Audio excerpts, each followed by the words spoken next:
Halleluja. Grazzi mulej, kun infaxħar ismek Ġesu. Nilqawkom eżiż aħwa tal-Facebook, televizjoni u tal-YouTube għal-lejla għal din il-serata li ħankomplu nitkellmu mill-kelma tal-la, ovvjament aħna ma kien hemm qatt fl-istorja u qatt ma ħajkun hemm fl-istorja ta' mhux ta' pajjiżna ma fl-istorja ta' River of Love. Li il-kelma tal-la qatt ma ġiet miftuħa. Dejjem ikun hemm il-kelma tal-la mxandra. Amen. Dik hija tradizzjoni divina li jiridu aħna inżommu. Amen. Ejja nitolbu flimkien, ħalli l-mulej kellimna u nirċivu l-kelma tal-mulej u nħallu l-kelma tal-la tbiddilna. Amen. La tħallix il-kelma tal-la ssir biss informazzjoni. Ħalli l-kelma tal-la tbidlek u titrasformak. Amen. Meta immaġina li kieku għaw jien minn floki għaw Ġesu nnifsu inkarnat. Kemm toqgħod attent għall-kelma kieku li kuna tgħid. Ftakar, Galatin 22. Jien ġejt imsallab ma' Kristu u mhux iktar jien ngħix imma Kristu li jgħix ġa fija. Dil-ħajja li jien nista' ngħix f'dan il-ġisem ngħixha bil-fidi ta' Ġesu Kristu tal-iben Talla li mietu ta' ħajtu għalija. Amen. Mela il-kelma ħanilkom frażi mbagħad nitolbu, hopefully. Frażi. Il-kelma Talla minn famm Alla. U l-kelma Talla minn fammi għandhom l-istess qawwa. Il-kelma Talla minn famm Alla u l-kelma Talla minn fammok għandhom l-istess effett. Amen? Biex il-kelma Talla hija ħajja. Bis għadis kellimna llum il-kelma għadis għatijak u kompli ġeddidilna femitna, it-trasformana u grazzi li l-kelma tijak taħdem fija għal ġid spirituali, emozjonali u fiziku. Nirringrazzjak, jina lessin għal-kelma tijak u għattu għattiktar marriġan kun li s-siktar fisem Ġesu Kristu. Amen. Waħda mill-affarijiet li jista' jkun li ħafna minna bħala Kristjani noħduha for granted huwa ir-rwol tas-salvazzjoni ta' Ġesu. ħafna drabi, meta jena nsaqsi bosta Maltin, għaliex Ġesu ġi,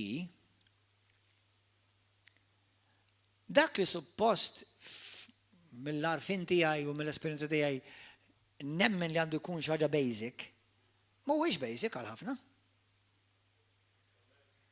Il-basic ħafna ma jafuħx.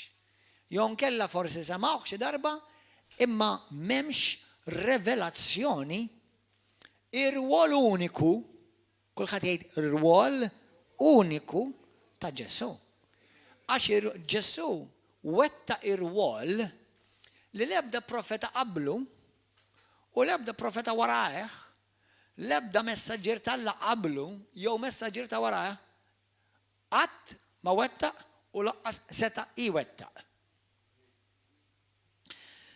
Dak huwa ir-rwol ta' Salvatur. Li kieku id-dinja kella bżonn profeta, Alla kien jibatenna profeta ieħor. Imma profeti kellna tiġa turrun. Sew qabel Ġesu u anke wara Ġesu. Li kieku Alla kellu bżonn kellna bżonn xjentist ieħor, Alla kien jibatenna xjentist jew filosofu. Li kieku il-ġenerazzjonijiet, l-umanità kellha bżonn għalliem, kien jibatilna għalliem ieħor.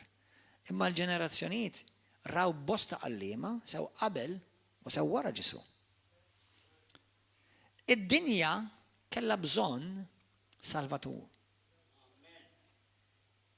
Waħda mir-risposti li bosta insara Maltin, qed ngħid Maltin għax Malta ngħixu, imma di mad-dinja kollha. Ma tansaqsihom, inti taf għaliex Ġesu ġi. Għax uħobna. Ma taf għaliex ġi. Biex jaħfrina d-nobietna. Dawk it-tnejn xorta tajbin, imma seta jħobbok, seta ġi, seta ma ġiex, u xorta jħobbok.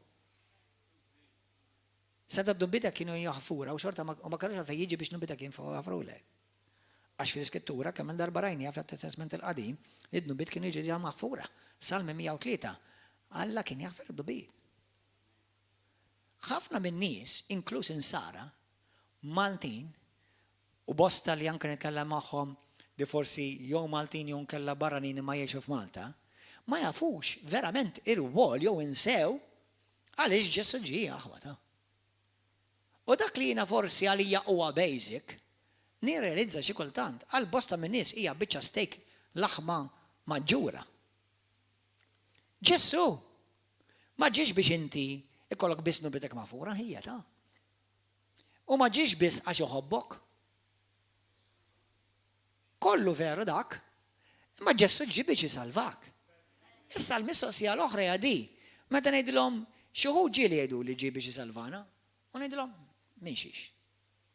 Taf li ħafna min-nies qas jafu minn xiex ġie salvana. Aħwa, meta l-ktib ta' Ħosea kapitlu 4 tgħidlek il-poplu tiegħi jiġġarraf minnu qas tarfien. Għanilkom aħwa, intom il-poplu ta' River of Love, intom imdorrijin tieklu l-steaks minn dak il-laħam aħmar kollu gravy, kull nar terba sibtu l-ħadd. U xi kultant ninsew li waqt li aħna nagħmlu festa fuq dan il-buffet, ħafna tixxenqu għal fraka ħobs.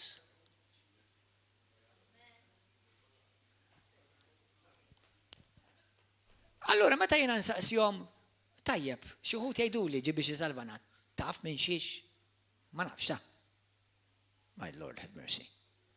This is supposed to be basic. Saqsu għal-nies ta' madwarkom fix-xogħol tagħkom. Ara jafux minn xiex, għal xiex ġi Ġesu jisalvan. Xi wħud iqarbu jgħidu li ġi salvana mid-dnub. Tajjeb, però mhux tajjeb ta'. Xi tfisser isalvak mid-dnub? Inta għadek tidneb. Iva, mela inti min tissalvat. Mela Ġesu, dak li għamel għax jagħmlu għax inta għadek tidneb. Tassew, mela mixiex.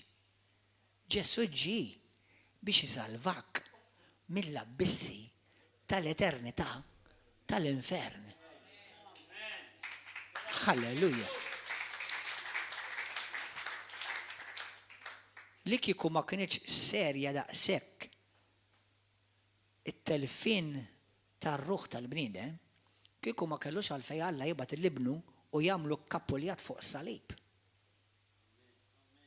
Daqs kemm hija kera il-mewta ta' Ġesu fuq salib, hekk ħafna iktar kera li tmur fl-abissi tal-infern għall-eternità.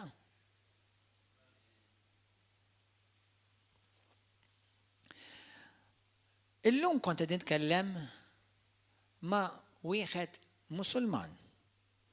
U nixtieq bimħabba ngħid u nestendi dal-messaġġ għall-Musulmani, għax-Xhieda ta' Ġehovah, għall-Kattolċi, għall-Christadelphians, għall-Buddisti, għall-kollha, għall-kulħadd, għall-kull min għandu nifs għalikom. Però aħwa il-Kristjaneżmu Bibliku huwa uniku ħdej dawn ir-reliġjonijiet kollha li semmejna b'mod speċjali bħal Buddiżmu, Iżlam, Induiżmu, Taoiżmu u reliġjonijiet ħafna oħrajn. Hija uniku għax l-ebda reliġjon oħra fid-dinja ma ssolvilek il-problema kardinali sa jiġri minn ruħek. Mem l-ebda reliġjon, l-Iżlam ma joffrix salvatur. Il-Buddiżmu ma joffrix salvatur. Ma joffrix salvazzjoni. L-Induiżmu ma hemmx salvazzjoni. Għal bosta insara ta' denominazzjoni differenti li kull mandom biex reliġjon ta' dik id-denominazzjoni partikolari, kiex kattolika, protestant, ortodossa, ħafna li jaħsbu li ħajsalvaw għax huma tajbin, waqgħu fil-kategorija ta' reliġjonijiet l-oħrajn li nsew li l-Kristjaneżmu huwa uniku għaliex Alla offra d-dinja salvatur. Mhux offrilhom profeta ieħor, għax offra salvatur. Għalhekk li kieku il-Kristjaneżmu mhuwiex il-verità, niġu bħal reliġjonijiet l-oħrajn l-indaqs.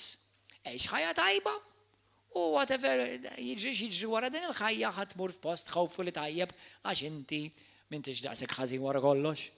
Tajjeb għal ħruq. Fil-brackets. Imma once li tinnota u tirrealizza li kull min twiled f'din id-dinja huwa destinat għall-infern. Ma tibdix timbagħad taħseb kemm ħanati flus għax tista' tagħti ġidek kollha b'xorta tmur l-infern.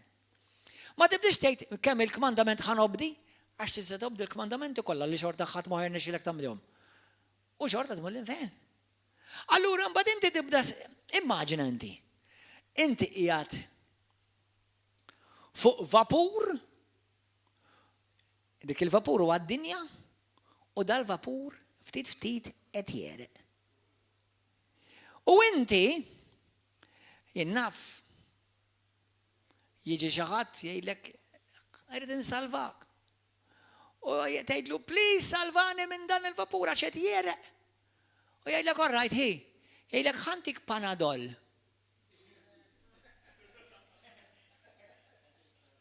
Il-Panadol mhux ħassalvani mill-arqa. Ħantik libsa sabiħa. Xorta ħanereq. Ara ħantik ħafna flus. Ħanereq, sinjur. Ma xorta ħanereq. Id-dinja mingħajr Ġesu huma kollha fuq dak il-vapur. Jekk għandek reliġjon li toffrilek il-flus, xorta ħatereq. Jekk għandek xi tip ta' reliġjon toffrilek morali tajbin, xorta ħatereq. Għax il-vapur li qed fih qed jereq. Int mhux flus għandek bżonn, laqqas profeta. Ara, waqt li tereq, għandek profezija. Ħanibatlek profeta. X'jista' jagħmel profeta? Intini kelma minn Alla. Qed tereq. Naf. Imma jiena mhux nereq din tisma'. Xi tisma'? Hawn jien ġibt bidrijaj stess is-salvazzjoni aqbad idejja ħalli nsalvaha.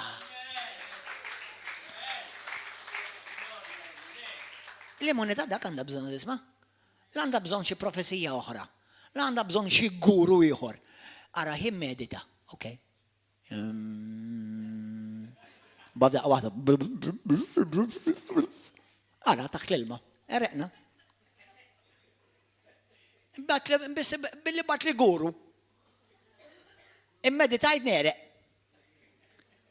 Id-dinja għandha bżonn il-xi ħadd jaqlaħħa mis-sitwazzjoni li qiegħda biex jisalva u jaqlaħħa mid-destin tal-biża li hemm qudiemna li mingħajr Ġesu kulħadd ħajintilef.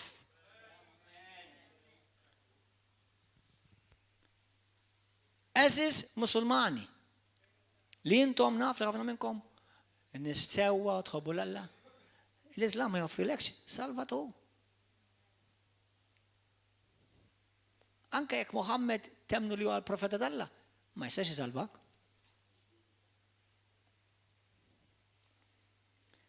Anke jekk nemmen f'Buddha u jallimni ċertu prinċipji ta' morali tajbin, ma jistax isalvak. Qed tinnotawlek dik li huwa basic. Ħafna drabi ninsewh. Aħwa, morru fil-ktieb tas-Salmi, kapitlu 51. Għax aħna kollha qed nerqu, mhux jiena u int, issa ningrazzja l-Alla, għax waqt li konna fuq il-vapur, kien hemm xi ħadd tafal is-salva uomo. U s-salva uomo jismu Ġesu che salva l-uomo. Ġesu Kristu ta' Nazaret. Amen. Thank you, Lord. U dawwar dan is-salva u jaj. Biex jafasni kemm jafasni l-għadu taħt l-ilma xorta neġa nitla'. Amen. Dan huwa messaġġ evangelistiku għalik, brada. Amen. Amen. Fl-aħħar mill-aħħar aħwa, nemmen fil-prosperità biblika. Imma xi jfisser jekk inti tkun ikollok il-flus, ikollok ir-rikezzi tajjeb ta' għax tista' tużhom ġid. Imma jekk ma jkollokx il-Ġesu Kristu Salvatur. Tajjeb li jkollok il-fejqan u praise God irċivih għax dak huwa parti mill-fidwa tiegħek. Imma x'jiswa jekk inti jkollok fiqt u m'għandekx il-Ġesu Salvatur. Tmur l-infern, infejjaq. X'jiswa li inti titma' l-tfal orfni bħal ma nagħmlu aħna. Għandna żewġ orfanatrofji bil-grazzja tal-Alla u bl-għajnuna tagħkom li intom tagħtu.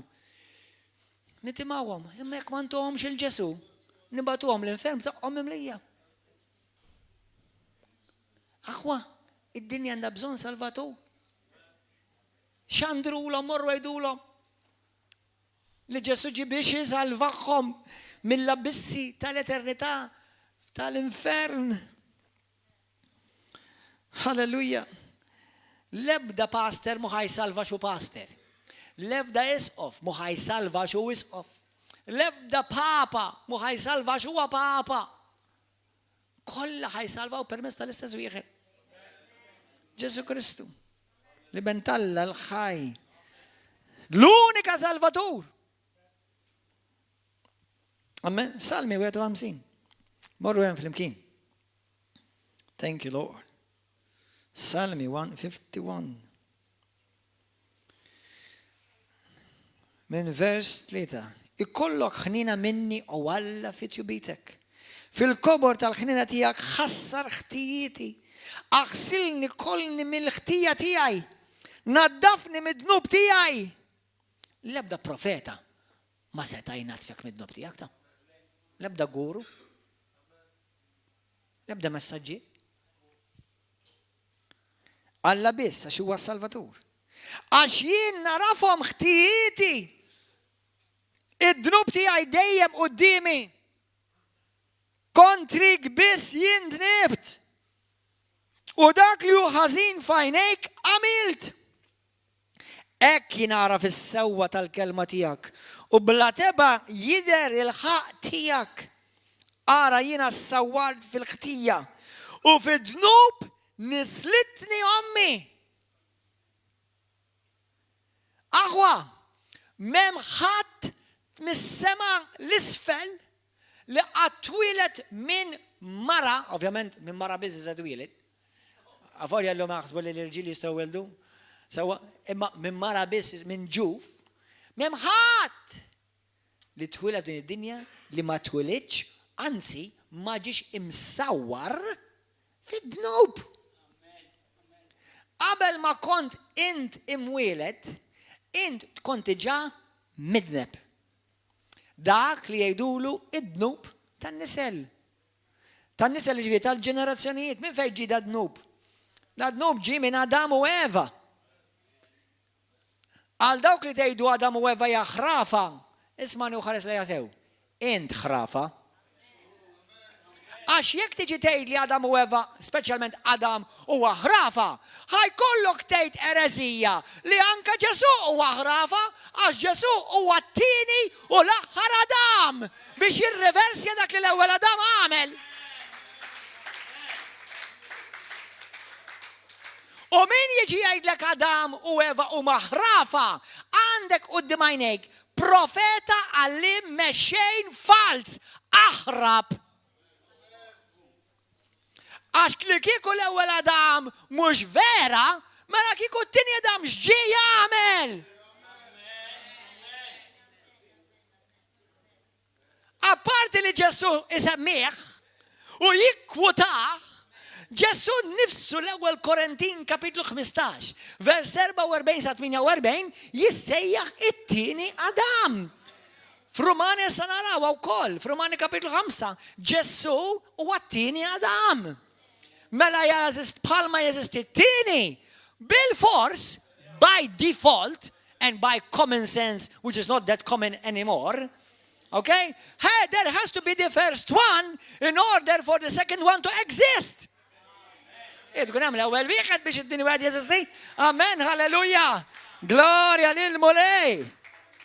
Amen. Grazie Gesù. Amen. ملا اسمعوا سوا دي يا أخوة. Number one, موهات في الدنيا اللي تولد مناير ذنوب.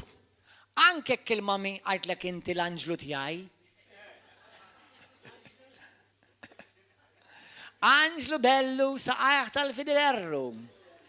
Il-komplament huwa tar-rix. U l-komplament mumbat mux ħanħallik ma ngħidlek xejn da zi. Baba.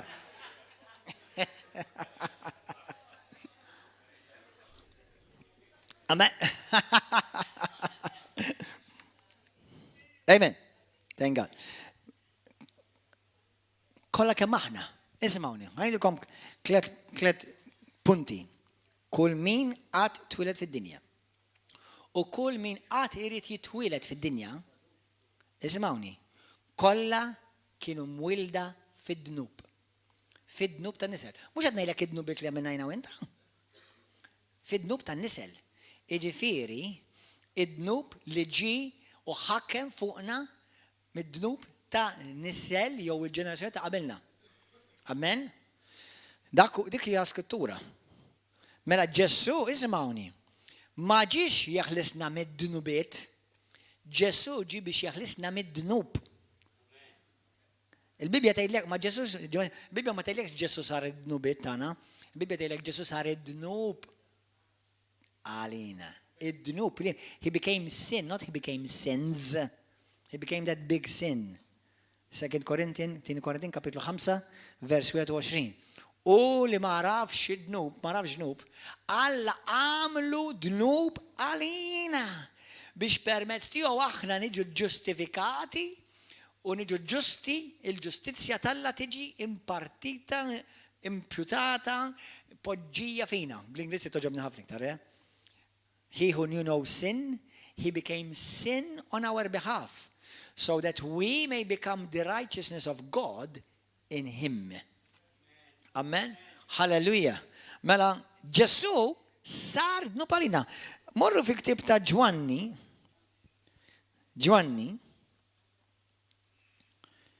kapitlu 1, Ġwanni 1,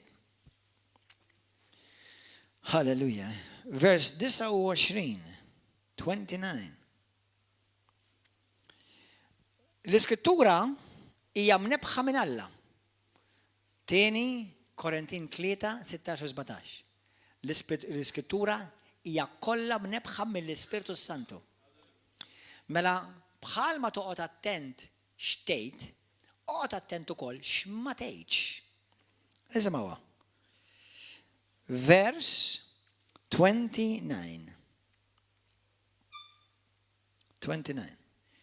L-għada Ġwanni ra l-Ġesu resaq lejhu qal, araw il-ħaruf talla li jneħħi d-dnub tad-dinja.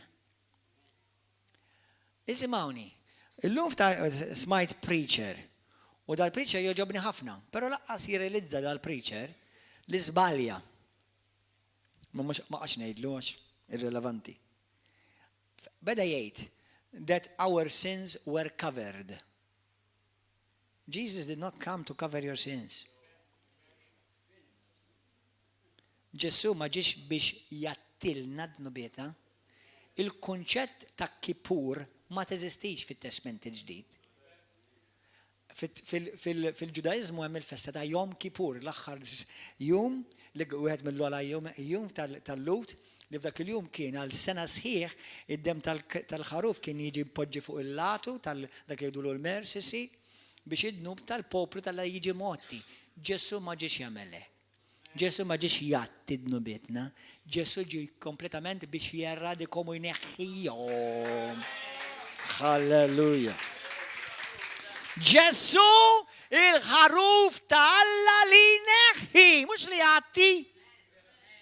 Li neħħi d-nub. Mokom ħantikom biċċa bistekka s-sajra. Jekk jiġi f'ħajtek Ġessu jagħtilek id-dnub jew ineħħilek id-dnub. U jekk ineħħilek id-dnub, x'natura jkollok issa?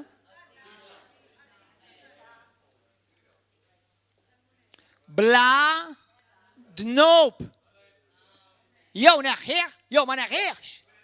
Għalhekk issa fit-Testament il-ġdid, wara li Ġesu miet, irxoxta u bat l-Ispirtu Santu, ma tarax iktar fl-Iskrittura kemm il-darbet ta' di, fej Pawlu jindirizza lill-Kristjan midneb. Aħna maħniex midnbin.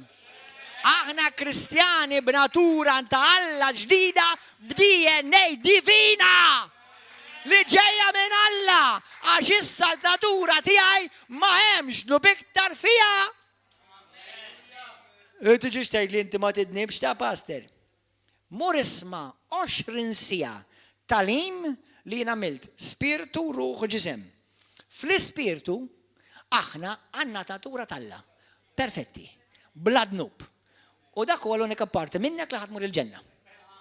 Amen? Issa, il-komplament ruħak dak li huwa parti mis-suk, ħsibijiet, emozzjonijiet, edajat, immaġinazzjonijiet. Dak qed jiġi mġeddet kemm il-darba ngħidu għadi. U ġismek qed jiġi mifdi, dal-ġisem qed jiġi mifdi. Dal-ġisem mhux ħajdħol il-ġenna. All right? Avolja qabel tħares lejn xi waħda jew xi waħda kemmi tal-ġenn jew tal-ġenna. Sewwa, imma believe it or not dak kollu trap li kollu ħajqataw. U wara ftit sekli qabli jaqbduk bil-paletta u jkaħluk fil-xquq tal-Knisja. Ħalli tiġi l-Knisja kull darba li kun hawn service gu.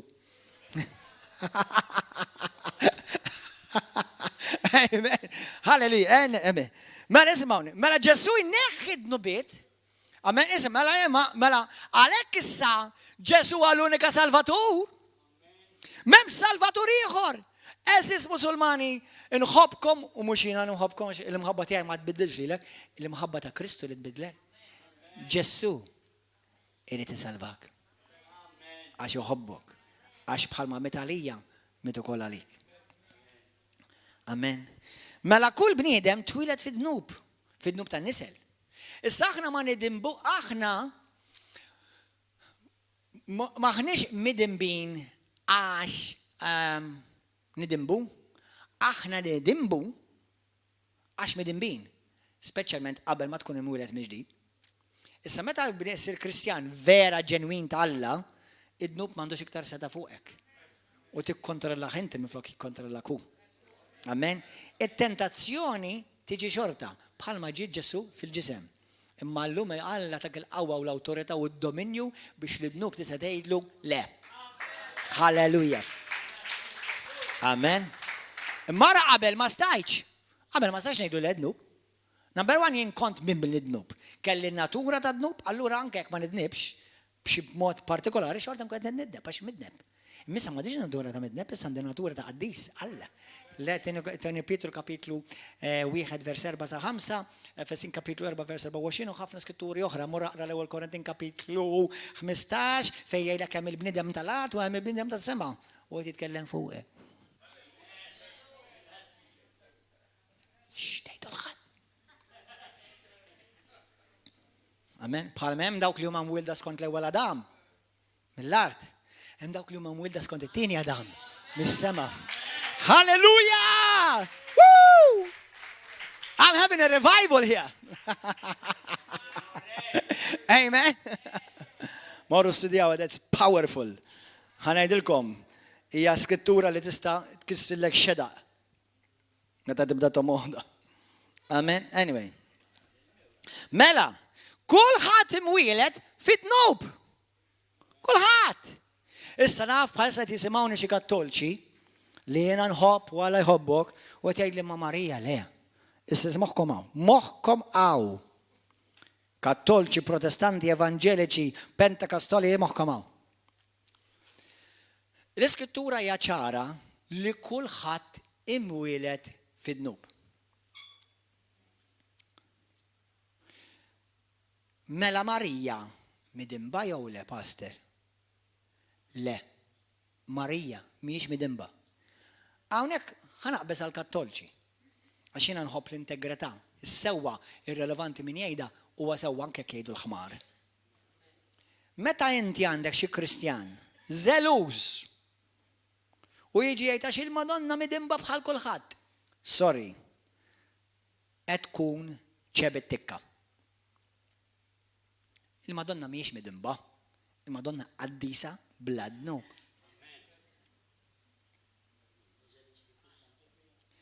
Id-differenza hija hawn. Marija mhux imwilda mid-dnub, naf li hemm dottrina fil-reliġjon ta' Ruma li tgħid li Marija hija immakulata mwilda mingħajr dnub. Issa, dik hija dottrina kattolika ta' Ruma fil-Bibja ma teżist imkien. Dik kieku Alla kitibha fil-Bibja konna ngħid Alla qala hekk hu. Ma għaliex. Mela ma nistax inżid u nnaqqas mal-kelma talla jekk ma rridx nara l-kollha talla fuq rasi. Għax iskrittura tgħidlek inti la tista' żid u nista' tnaqqas. Imma wkoll ħanejt kelma ta' mħabba lil xi evanġeliċi. Tkunux ċwieċ. Tqogħdux tgħidu lil kattoliċi għax il-Marija madimba, mhijiex midimba, Marija hija bla dnub, bla teba u qaddisa. U ngħidlek għaliex. Għax meta Marija ġie l-anġlu u jħabbrilha, apparti li kienet mara tajba, sewwa għax inti tista' tkun midneb u xorta raġel tajjeb. Sewwa, imma tinsiex Ġesu ġi salva anka dawk li huma tajbin, għall-ġusti. Tajbin ma jfissirx mingħajr dnub. U meta Marija semat il-taħbira tal-anġlu, x'ġara għal dak il-ħin? Il-Bibja tgħidlek imtliet bl-Ispiritu Santu. Il-Bibja tgħidlek emnet il-kelma li qalilha l-anġlu. U l-Bibja tgħidlek u l-Ispiritu Santu ġie fuqha u weldilha fiha ibe. Meta Marija laqat il-Vanġelu, il-bxara tajba, dak il-ħin Marija twildet mill-ġdid. U f'dak il-moment, kull natura ta' dnub li kella Marija minħabba tan-nisel, mhux għax kienet wara ħażina, minħabba dnub tan-nisel, dak il-ħin stess kull dnub ġie maħsul għax imwilda miġiet għax ġiet mimlija bl-Ispiritu Santu. Fejn issa in-natura tagħha ġiet mibdula f'natura ġdida. Imwilda minn ġdid. Fejn kull min mwieled minn ġdid jiġi bħal Marija ukoll bla dnub u bla teba. U għalhekk inti tista' żomm l-Alla fik għax inti sirt tempju qaddis ġdid. Marija meta laqat il-Vanġelu u semet it-taħbira tal-anġlu u emnita, dak il-ħin il-Bibja tgħidlek imtliet bl-Ispiritu Santu. U mbagħad Alla żera fiha il-kelma, pum, il-logos u nqabdet ilha. Qed tifhmuha issa? Mela tibqgħux tgħidu lill-Kattolċi Marija midimba għax qed tikdeb u qed tgħid il-ħmerijiet u l-ereżijiet u qed turi li l-Bibja ma tafix. Kull min wieled minn ġdid kollha fajna Alla fil-Ispirtu jissejħu bla teba u bla dnub. Aħna l-battalja ta' dnub tagħna issa mhux fl-Ispirtu huwa fil-ġisem. Għalhekk dan il-ġisem ma jridx il-ħajja ta' dejjem il-kelma talla, imma jekk aħna nkunu dik il-ġenerazzjoni li naraw il-miġġa ta' Ġesu Kristu mis-sema u jiġi għalina ġisimna jinbidel f'ħakka ta' għajn u jiġi ġisem glorjus. Amen? Mela aħna kif nafu ukoll x'Marija tgħid ruħi tfaħħar il-kobor tal-mulej u l-Ispirtu tiegħi jitenna falla Salvatur tiegħi. Amen. Marija kienet imwilda minn ġdid. U li kieku kienet fostna tiġi River of Love 100%.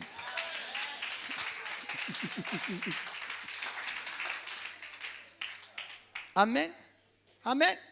Halleluja. Amen. U għal dawk li intom forsi taħsbu ma ħabbux il-Marija ħna neħkja minn rasek. Ara tisma' xi ħadd minna jidaj biha. Bħal ma tafu xuħut minnkom li taqbżu għalija ħin kollhom battedaw buha. Let's speak the truth. Amen. Imma ejja nkunu retti umli u nħobbu l-verità ħalli nikbru, ħalli maturaw. Inżommu dak li tajjeb, mhux hekk tgħid l-Iskrittura il-Ktib ta' Tessalonikin kapitlu 5, vers 27 tgħidlek qarblu kollox. Żommu tajjeb, inħażin warbuh. Kemm il-darba tajjena mhux kollox fil-Kattoliċiżmu armejt. Hemm ħafna teoriji li ġej mill-bniedem, imma dak li kien ġej minn Alla żammejtu. Għax mhux għax ġej minn Ruma, għax ġej mill-Bibja. Simple as that. Għatafmu, ġej mill-Bibja.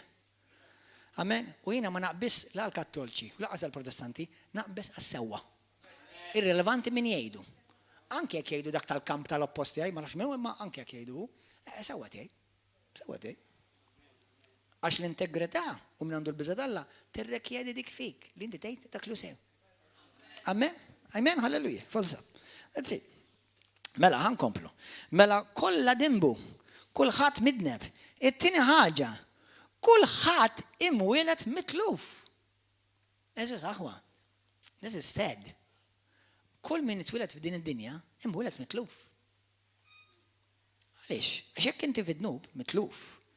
Kulħadd imwieled minn is-separat minn Alla. Morru fil-Ktib ta' Efesin 2. Mela. Efesin kapitlu 2. Kull min imwieled f'din id-dinja imwieled midneb, mitluf u separat minn Alla. Daw biss jista' jsolvihom wieħed biss. Alla s-Salvatur. Issa ħan indirizza lil ħbib tiegħi Jehovah's Witness, ix-xhieda ta' Jehovah. Dak li għandhom problema jarfu li Ġesu huwa Alla. Ismawni. Kien hemm għażiża waħda, mhux ħansemmiha, li għamlet li vera, she's very sweet, qabdet il-video tiegħi għamlithom fuq il-Facebook u grazzi. Napprezza. Alleluja. Imma jekk jiena u inti nemmnu li hemm Salvatur wieħed, vera jew le? Li wieħed. Żgur Ġesu Kristu. X'fit-Testament il-Qadim jgħid Alla biss huwa s-Salvatur. Xhieda ta' Jehovah. Ara kif how you're going to wrap your brain around this. Mela one savior, ħanaraw ċara fil-Bibja. Imma Alla fit-Testament il-Qadim huwa l-unika Salvatur jgħid. Ma fit-Testament ġejt jgħid huwa l-unika Salvatur.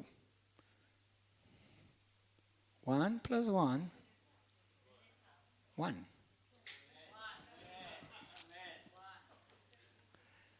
Isimawni. Eżiż Jehovah Witnesses. Għax ma jifhimx il-karawetta ta' moħħok, ma jfissirx li mx il-verità. Kapix? Li kieku inti tifhem kollox fil-Bibja, nibda nadurak. Għax Alla biss jifhem kollox. Hemm affarijiet li inti tikber fihom bir-revelazzjoni biss tal-Ispiritu Santu mingħajr ma qatt tikkontradixxi l-Iskrittura. U qgħod attent min toqgħod tgħid ħajmur l-infern ma ħajmurx l-infern, inti m'intix li mħallef. Aħna nxandru, nafdaw l-Ispiritu Santu, nimxu fl-imħabba mingħajr qatt ma nawġu l-verità għal ħadd, imma mbagħad jekk ma jaċċettawx affarijiet tagħhom. Simple as that. Amen. M'għandek għalfejn tiġġieled, il-verità m'għandekx għalfejn tiġġieled għaliha, għax il-verità tiġġieled għaliha nifisha. Amen. Alleluja. Imma halleluja. Fejn qedtilkom biex imorru Efesin 2. Intom li kontu mejtin fid-dnubietkom, smajta di? Vers 1. Uħtijietkom li fihom darba mxejtu skont ix-xejra ta' din id-dinja, xi darba kontu m'għadniex imma skont il-kap tas-saltna tal-ajru tal-ispirtu li bħalissa qiegħed jaħdem fost dawk li ma jisimgħux, aħna wkoll darba mqarqin fil-passjonijiet ta' ġisimna, konna nagħmlu l-opri tar-reda tal-ġisem u femitna. Konna minna nfusna wiliet il-korla.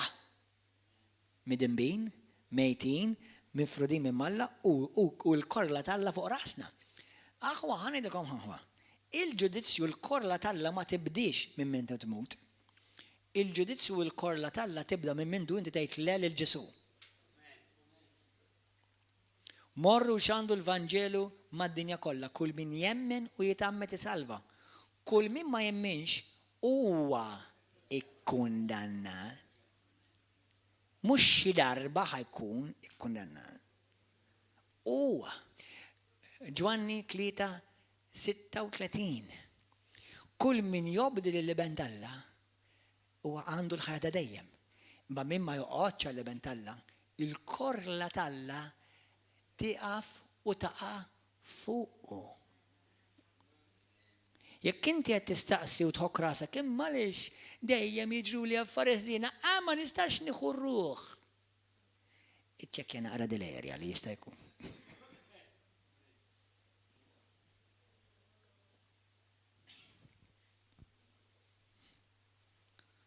Tifhmuha? Allura ma nistax insalva jekk qed tisma' dal-messaġġ huwa għalik biex issalva. U minflok ikollok il-korla talla fuq rasek, ikollok il-favur talla. U kull fejn tmur int imuru. Halleluja. Amen. Amen. Glorja lilek Abba Missier. Aħna konna bħal pija tal-bnedmin, vers 3, is-serba, imma l-għani fil-ħnina tiegħu kif konna bħal pija tal-bnedmin. Konna nfusna u li tal-korla. Konna mifruda minn malla. Amen. Konna l-bot, konna maqtuajn mill-ħajja tal-Alla. Morru raw Efesin 2. Grazzi Ġesu. Issa morru Romani 3. Mela, konna mwildin fid-nub, konna mitlufa, konna separati minn Alla, kenna l-korla talla fuq rasna. Ma mhux veru Alla ma kienx il-ħabib tiegħek. Alla biss, Alla mhux kulħadd huwa l-ħabib talla da. Ġesu qal, lilkom ma ngħidilkomx iktar għaddejja, imma millum il-qudiem insejħilkom ħbieb. Il-kelma ħbib ma jfissirx, buddy, you're my friend. La. Il-kelma ħbib fil-ludi tfisser li jiena u int ħaġa waħda għax hemm patt bejnietna. Jekk inti reġettajt il-Ġesu Kristu, l-unika salvatur għal ruħek, Alla ma jsejħlekx ħabib. Efesin 2, Alla jsejħlek l-għadu.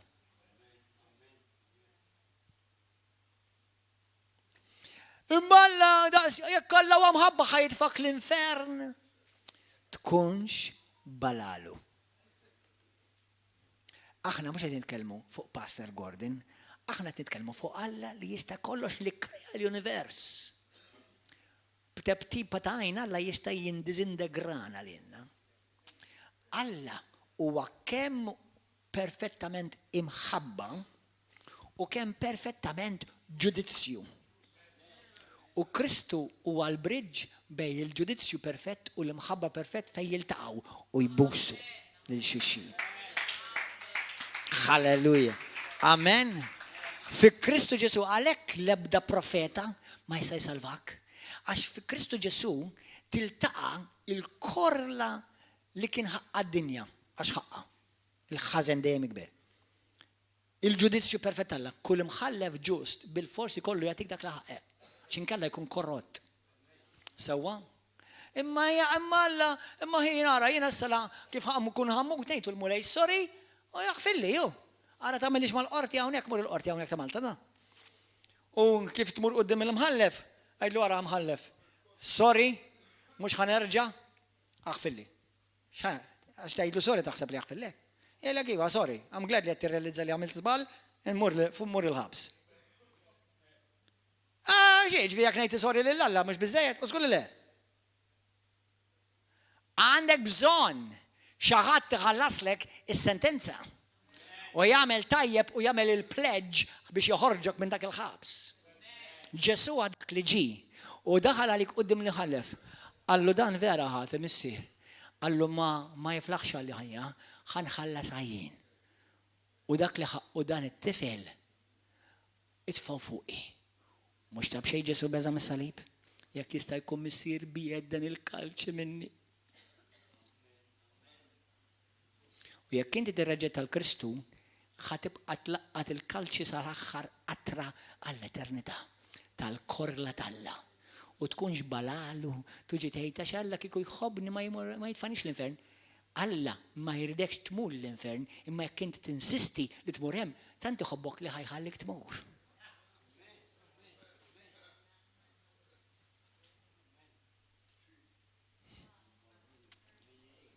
Alla għamel kollox żvojtja il-ġenna biex isalva lilek.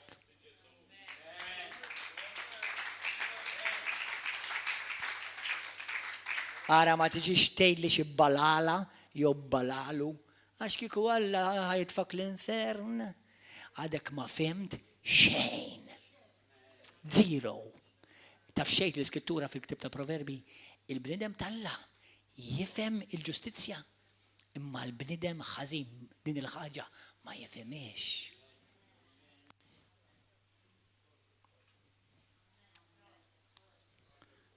Għatu glorja lilu. Halleluja.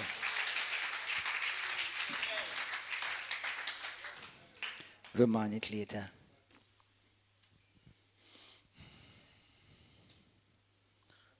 Povru min jisma dal-messaġġ u messaġġi bħal daw u jmur l-infern xorta.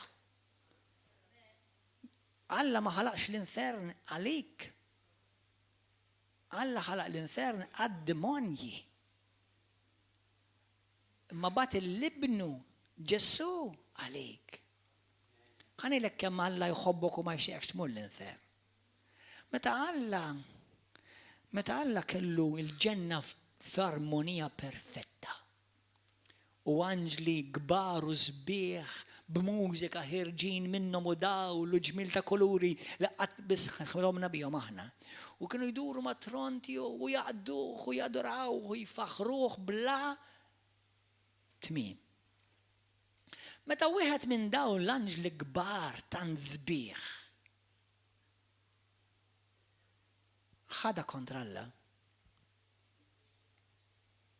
Alla ma mel xejn. Life continues as normal. Imma Alla ħalaq bniedem jissejjaħ Adam mitrab u nefaħ fih in-nifs u sar ħliqa ġdida. U meta dal-bniedem ħada kontra Alla, Alla tant ħada bi kbira li neżal ilu nnifsu u għal ħammur biex insalva dal-bniedem.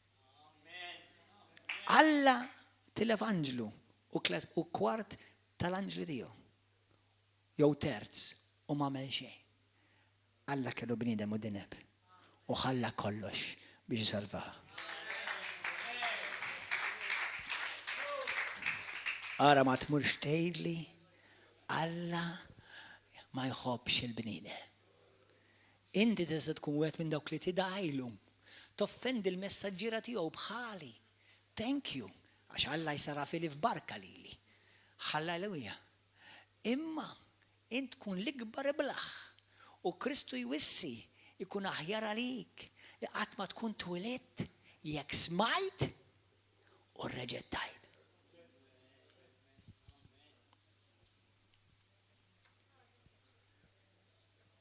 Tiqafx tirringrazzja lil Ġesu. Għax permezz tiegħu is-salvatur tad-dinja.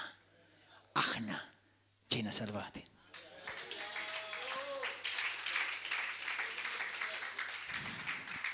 Halleluja. Romani 3 vers 10. Ħadd ebda wieħed ma hu ġust. Ħadd ma għandu moħħ biex jifhem. ħadd ma hemm li jfittex il-Alla. Il-koll ħarġu minn triqathom, il-koll kemm huma tħassru, ħadd ma hemm li jagħmel sewwa. Mollu 23. Mħabba l-ħin mhux ħanaqrah kollu. Vers 23, il-bnedmin kollha dimbu u ċaħdu mill-glorja tal-Alla. Għalhekk issa huma iġġustifikati bil-grazzja tiegħu li għatihom minn rajħ mhux bis-saħħa tagħhom jew semmew xi liġi. Permezz tal-fidwa li hemm fi Kristu Ġesu. Lilu Alla qiegħdu sagrifiċċju ta' tpattija ta' dnubiet tiegħek u tiegħi biex dnubietna jiġu maħfura aħna li għamminna fih. Dan bis-saħħa ta' demmu. Bekk Alla sajur il-ġustizzja tiegħu. Mhux il-mħabba tiegħu, il-ġustizzja tiegħu. Għax Alla mhux ġust xi ħadd qalblaħ. Għax kieku Alla bżonn toqgħod tisfurzak biex tħobbu. Jekk inti tkellem hekk għadek qatt ma ntqajt miegħu. U għandek bżonn tħaresna għalej il-mera biex tkun taf il-sitwazzjoni prekarja miskina li tinsab fiha int.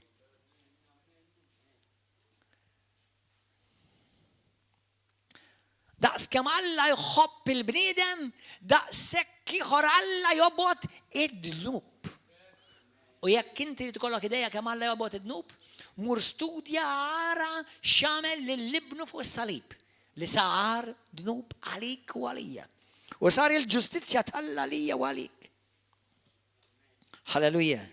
Bekk Alla jsir issa juri l-ġustizzja tiegħu waqt li fl-modi għal għajnejh għad-dnubiet li saru fi żmien li kien jistabar bihom. Halleluja. Rid iva juri l-ġustizzja tiegħu. F'dan iż-żmien ħalli juri li hu ġust. Alla u juġġustifika wkoll il-min jemmen f'Ġesu. Ġesu minnu? Liben tal-ħaj. Jahwe fil-ġisem. Alla li jista' kollox. Ħanarikom żew skritturi malajr. Għal-min qed jiktab daw, iktebhom. Salmi 106 vers 21. Iżajja 43 vers 3. Iżajja 45 vers 15. Iżajja 60 vers 16. U ħanorikom morru ħanarawa. Iżajja 43. Isaiah 43. Isaiah 43. Nħoss qawwa tal-glorja tal-Alla bħalissa. Bħalissa li kieku jiġi demoni qudiemi, Alla taf xi jagħmlu trieta. Halleluja. U joħroġ b'dembu ma saqaħ u jagħmel pipi minn hawn barra.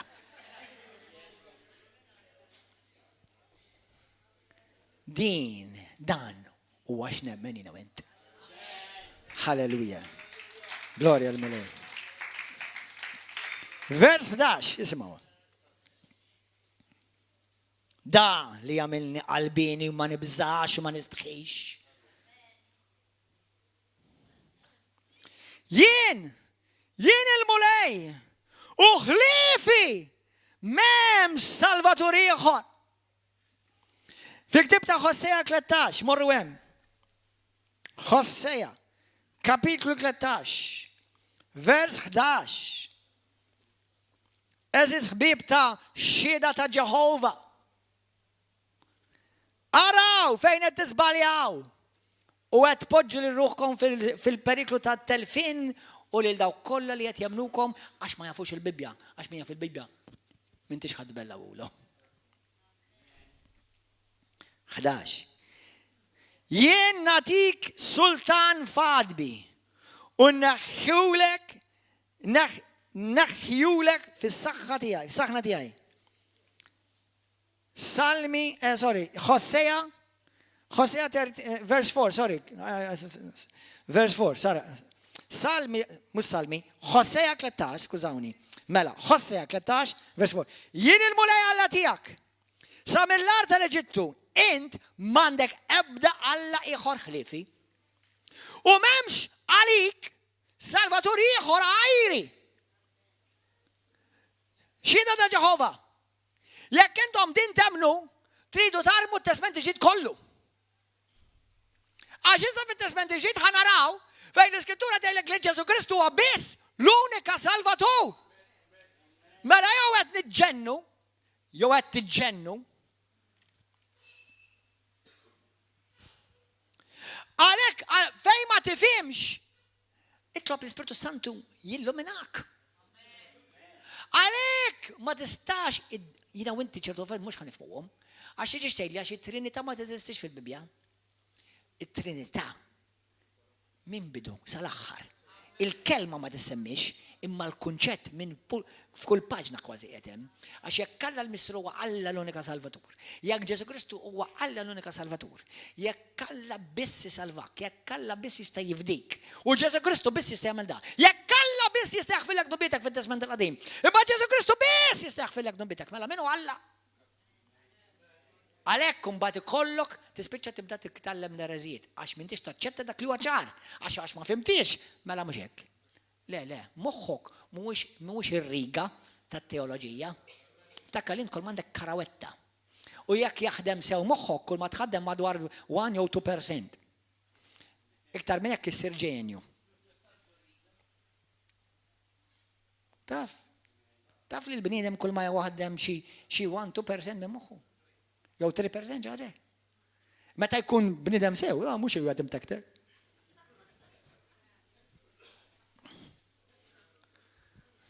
Ġifieri, halleluja, mela, għadduħdu pjaċir, glorja l-mulej. Ejja ħan nitolbu fl-imkien, ħalli nredu s-sisin tal-infern bil-qawwa tal-Ispiritu Santu u bil-qawwa ta' Sidna Ġesu Kristu Salvatur tad-dinja.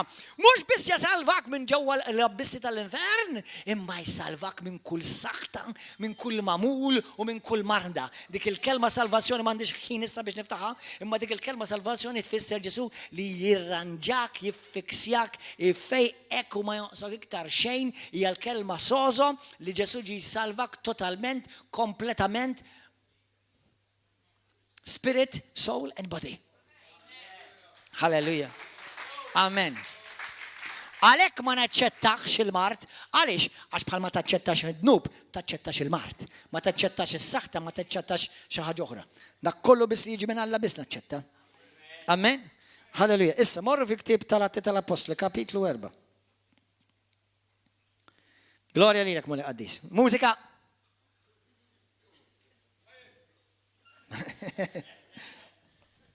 Halleluja.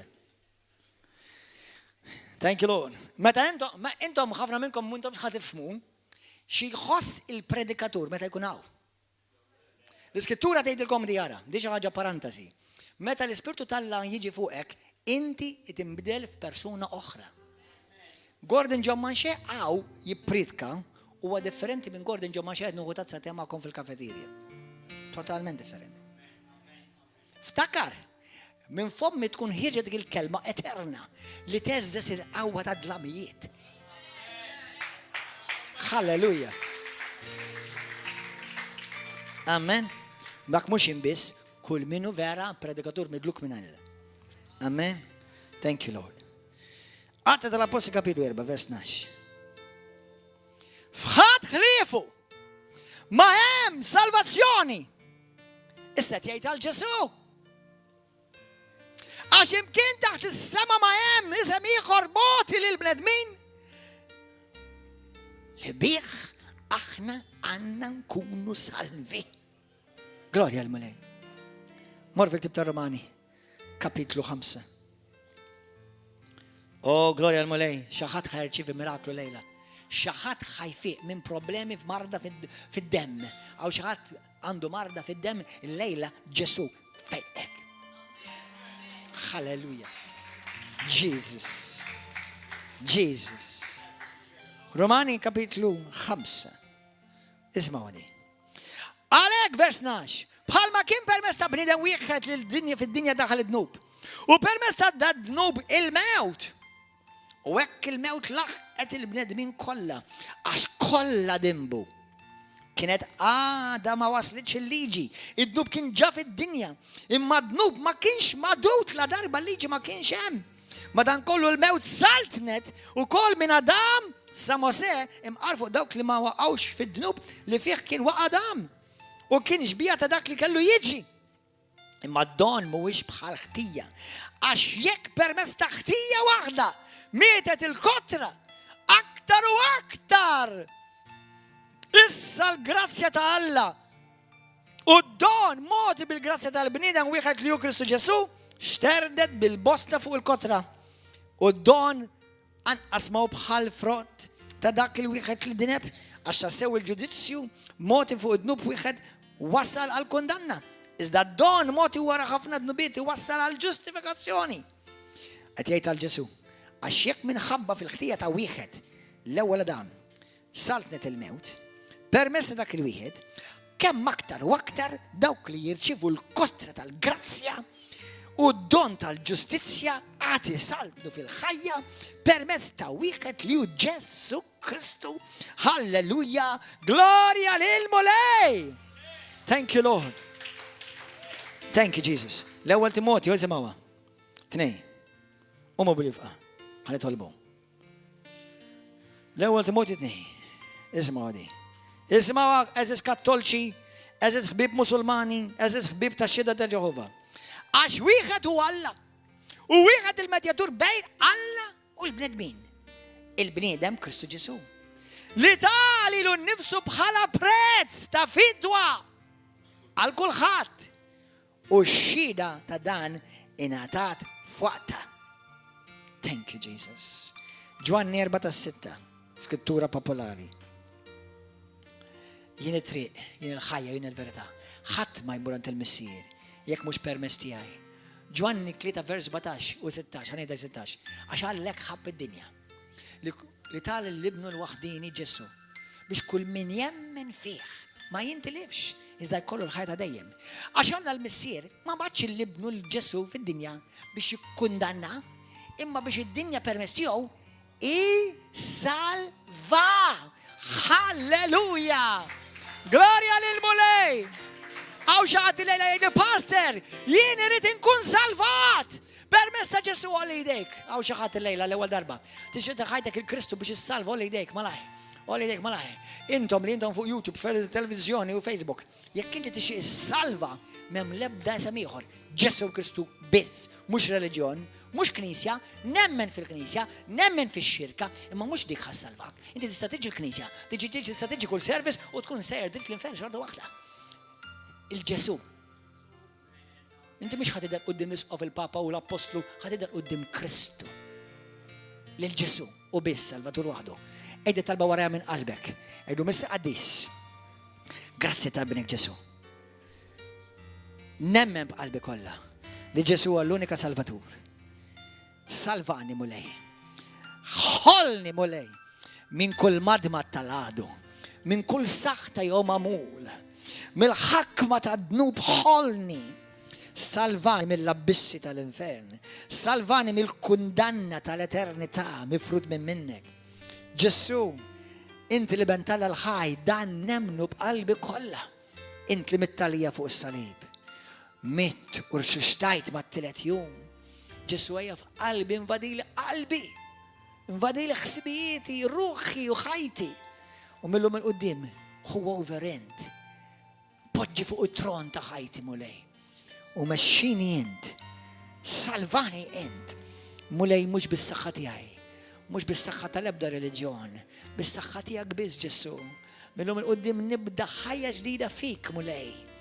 Inti l-Mulej tiegħi u inti Alla tiegħi. Inti is-Salvatur ta' ħajti. Fik biss jien nittama. Halleluja. Jekk inti għaddik it-talba minn qalbek, il-passat għadu kif għadda kollu warajk. F'ħakkatajk. Illum insalvat. Nubidek kollha maħfura. Indem ta' Ġesu Kristu għadu kif ħaslek perfettament bla teba. Issa tikber. Għax balek il-ruħu l-ġisem biex tikber u timmatura u twettaq il-pjan tal-la f'ħajtek. Ibda qara l-Bibja, tkellem għal-Mulej kull jum fit-talb faħru ringrazzjah, jitolbu da kollu għana bżonn u għejja ġewwa River of Love fej tara l-qawwa tal-la topera u fejn inti tikber bil-qawwa tal-Ispiritu Santu. Kull nar terba' u nar tasib fis-7 ta' flaġija u l-ħadd fil-għodu fil-10. Kompli segwi dan l-istazzjon. Għamel subscribe għal dal-istazzjoni, ixxerja dal-messaġġ. Jekk titissalva l-irwieħ, ixxerja dal-messaġġ ħalli salvaw. Għalhekk Alla jħobb id-dinja li bat il-libnu Ġesu. Illum insalvat. Jekk inti dik it-talba tal-lum għall-ewwel darba, ibatin nesmak kull jomok fuq in-numru li jattar isfel, ħana nibatulek ktib b'xejn bil-posta. Pija il-paċ miegħek narawk is-service li miss. God bless.